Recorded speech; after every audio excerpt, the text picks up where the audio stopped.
Hello and welcome to this channel.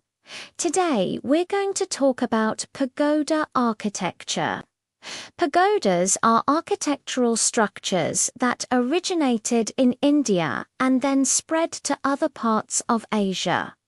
Pagodas are used for various purposes, such as religious buildings like temples or monasteries, but also secular buildings like libraries, administrative buildings, and even universities.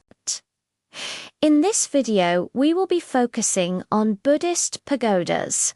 So if you want to know more about other types of pagodas, then I recommend checking out the description below, where I have added some resources that can help you learn more about them. Before we get into the different types of pagodas, it is important to remember that they all share some common characteristics. The most obvious one being their shape. Pagodas tend to be square or rectangular and tiered, with each tier being smaller than the one below it. They are usually several stories high and sometimes they reach over 100 meters. Pagodas are often decorated with various ornaments and statues.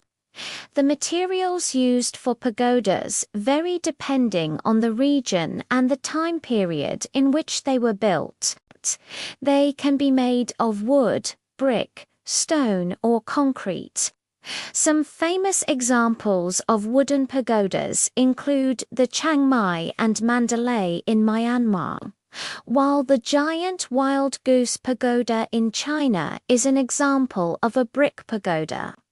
One of the most popular and recognizable features of many pagodas is the pointed roof. This feature is known as a spire, and it symbolizes the belief in reaching enlightenment and connecting with the heavens. There are several different types of pagoda architecture, each with its unique characteristics. Let's explore 5 of them.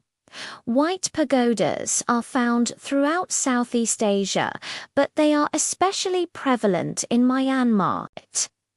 These pagodas are typically made of white plaster or stucco, and they are often used as reliquaries to house Buddhist relics.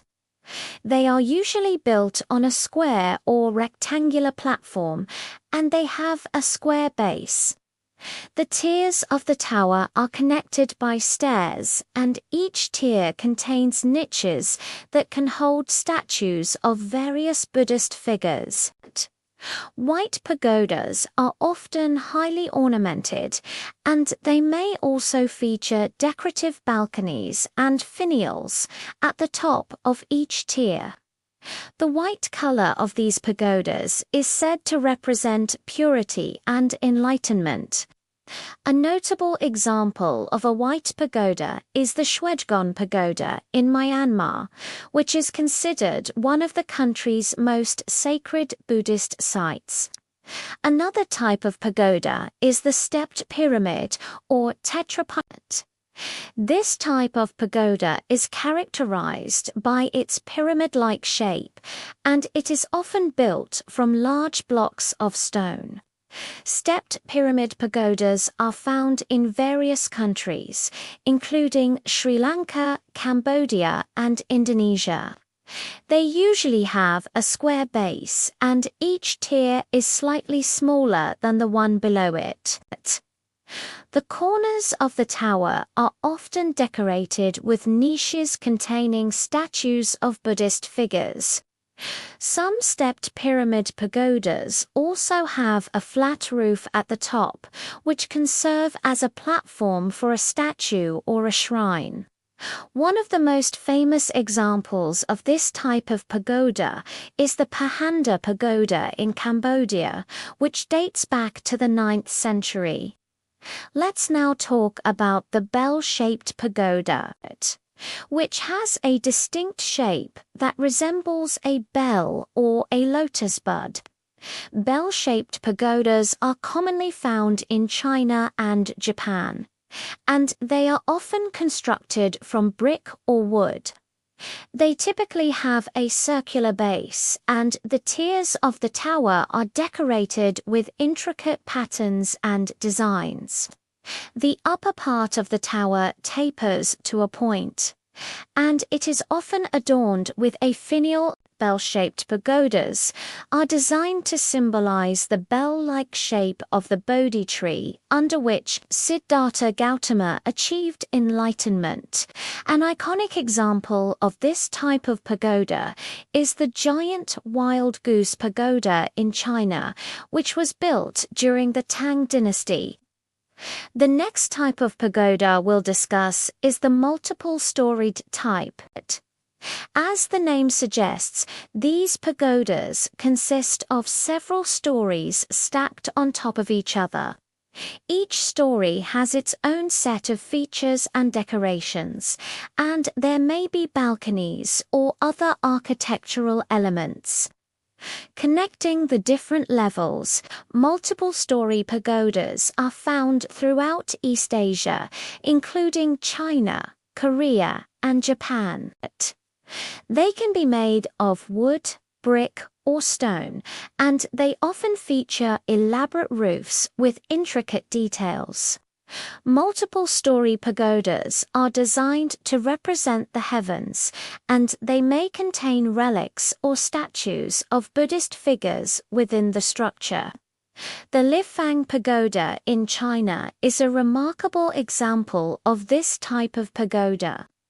It was built in the 10th century during the Northern Song dynasty, and it stands as one of the oldest and most well-preserved pagodas in China. The last type of pagoda we will cover is the temple-type pagoda. Temple-type pagodas are actually temple complexes that include one or more pagodas as part of their design. These pagodas are often integrated into a larger structure, and they may be surrounded by other religious buildings. Courtyards and gardens, temple-type pagodas, are found in various countries, including Thailand, Myanmar, and Vietnam.